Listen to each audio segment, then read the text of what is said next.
Take a really close look at the face of this great white shark. Those aren't the jagged slashes of a prospective mate or a rival, they're not the clean tiny divots left by the dreaded cookie cutter shark. They're very large, perfectly round suction scars, some of which measure up to 5 centimeters across, accompanied with some violent trailing scratch marks. And at these patterns and sizes, the scars can only come from 3 of the largest squids that exist in the ocean. Now, for a long time, we'd been told a story about great whites, and that is that they're one of the most powerful and feared hunters in the shallows. These sharks often patrol surface waters, hunting seals in the light, surging up from below to take down their prey, but the scars on these white sharks tell us a completely different story. The wounds you can see right here are the biological evidence of a hidden but vicious war happening thousands of feet below the ocean's surface. A war against a heavily armed and highly intelligent cephalopod who lives in a realm that we humans can barely explore.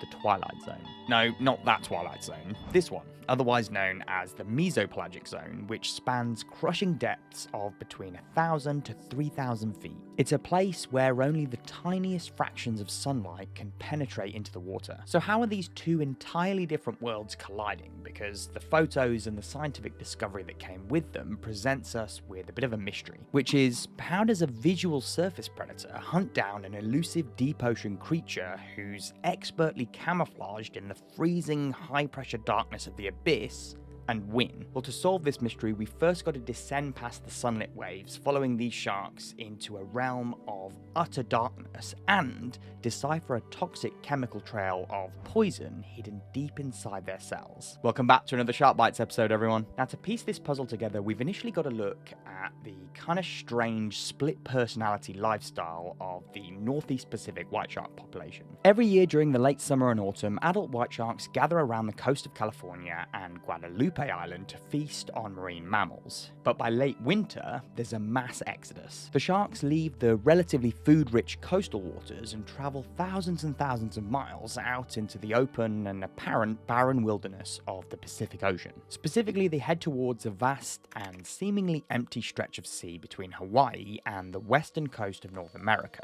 known to scientists as the Shared Offshore Foraging Area, or the name that you'll have heard before, the White Shark Cafe. But when scientists first tracked the sharks to the cafe using satellite tags, they were met with something strange. On the surface, the cafe is a desert. It's warm, low in nutrients, and devoid of the seals and sea lions that sustain these sharks along the coasts. But the answer here wasn't on the surface, it was deep down. By looking at the vertical depth profiles sent back by the sharks' tags, they saw that while out in the open ocean, white sharks completely alter their daily routine. Instead of cruising the top 30 to 60 meters of water, they start to perform a series of relentless and deep vertical dives. During the day, these sharks plunge out of the sunlight zone and cross that threshold of 200 meters into the twilight zone. Many individuals head to depths of 400 to 600 meters, but some even breach 1,000 meters down, where the water pressure is high enough to crush the human lungs into the size of a golf ball. And what are they doing? They're feeding. Unlike the surface during the day,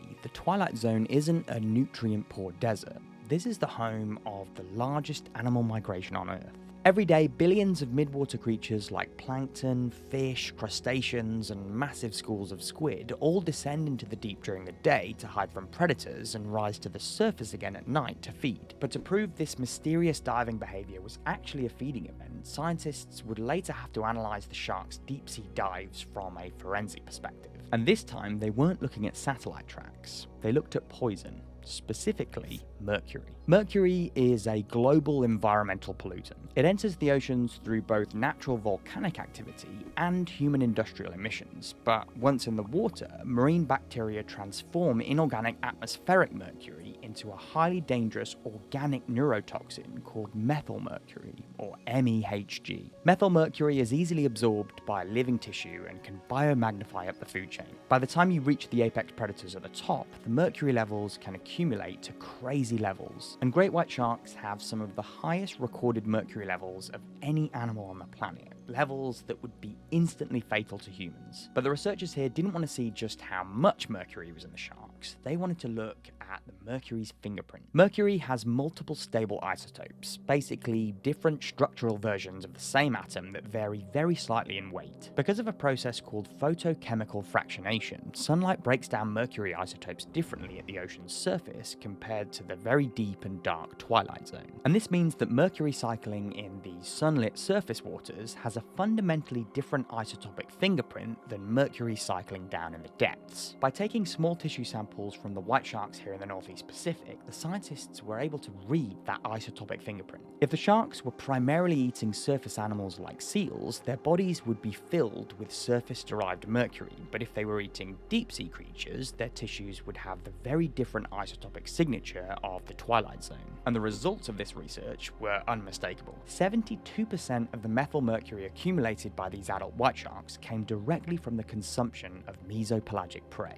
72%. The vast majority of this predator's chemical makeup, at least in the Northeast Pacific anyway, isn't built from coastal marine mammals. It's built by creatures from the deep. So this toxic chemical trail confirms what those physical scars on the sharks suggested. The twilight zone isn't just a jaunty detour for white sharks, it's a critical primary foraging habitat. Out in the vast openness of the Pacific, the white shark moves away from the sunlit world and becomes a dedicated hunter in the abyss. Although despite us having some relatively strong chemical and biological evidence, there's a super important question that remains here, which is what happens when a multi-ton shark meets a highly intelligent and heavily armed behemoth in near pitch black water? How does that hunt actually play out? So to visualize a hunt in the twilight zone, we've got to strip back everything we think we know about how a great white shark normally operates. In coastal sunlit waters, white sharks are ambush predators, relying partially on their eyesight. These sharks swim along the rocky seafloor and occasionally spot the dark silhouette of a seal swimming above them against the bright surface sky. Accelerating their bodies like a missile, they surge through the water column and break the surface of the water, taking down their prey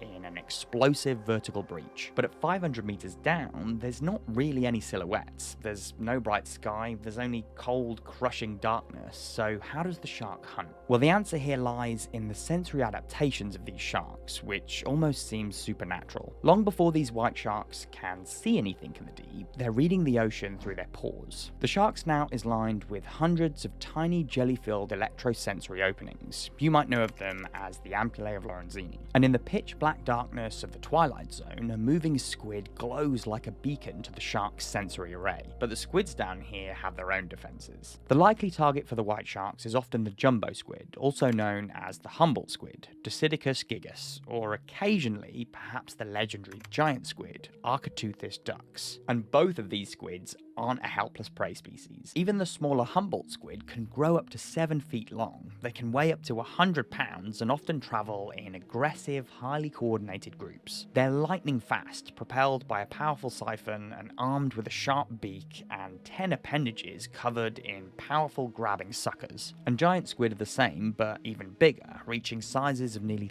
13 meters. That's 43 feet, and having an estimated weight of up to a ton. As the white shark closes in on the squid, it moves slowly, conserving its energy, but at lightning speed, the sharks snap their jaws around the squid, who fiercely fight back. The squids use their tentacles and arms to latch onto the shark's face, anchoring the suction cups directly over the shark's eyes, its gill slits, and its sensitive electroreceptive pores. And this is exactly where those circular scars come from. The serrated tooth-like rings inside the squid's suckers cut deep into the shark's flesh, tearing at its skin as the squid tries to pull itself away from those rows of teeth, and they'll use their sharp parrot-like beaks to gouge at the eyes. It's an all-or-nothing subterranean duel between two amazing ocean animals. In most cases, it's likely that the shark's sheer power, thick skin, and devastating bite force win out, and the squid ends up being consumed, its soft body digested, leaving no bones behind, only those ghostly circular imprints on the shark's body, and a heavy dose of deep-sea methyl mercury absorbed directly into the shark's tissues. By pulling together these separate pieces of data from different studies, the tracking research from the White Shark Cafe, the physical suction scars from Guadalupe Island, and the deep isotopic signatures temperatures of Mercury in the lab, we can finally see the complete picture. The white shark isn't just a coastal predator, it's a dual-world hunter that links the surface of our oceans to the mysterious depths of the abyss, and by doing so, it performs a fundamental ecological process known as a trophic bridge. By diving into the twilight zone, feeding on cephalopods, and returning to the surface, great whites are actively transporting energy and nutrients across vast ocean layers that would otherwise remain completely isolated. I think as well it also shows us just how resilient these sharks are, because that Mercury isotope paper proved that these animals are absorbing huge amounts of neurotoxins from their deep sea diets. In many other animals, these mercury concentrations would cause severe nervous system damage, brain lesions, and organ failure, and yet the white shark just cruises through the deep ocean relatively unfazed, showing minimal signs of toxicity. It's thought that their bodies might possess ancient cellular defense mechanisms that can isolate and neutralize heavy metals like mercury, although this is a bit of a shark superpower that we maybe don't fully understand yet. This secret war then between great whites and the giants of the deep reminds us that even for some of the most famous and studied predators on Earth, large chapters of their lives are still written in total darkness. Now, we've spoken a fair bit today about deep water hunting behavior in white sharks, although a lot of the time their hunting takes place at the surface. And in this video here, we break down the mechanics of the white shark breach. In it, I talk you through this crazy behavior seen only in a very few select places on Earth, and we look at why these hunts actually fail nearly 60% of the time. So make sure you give this video a click to find out more.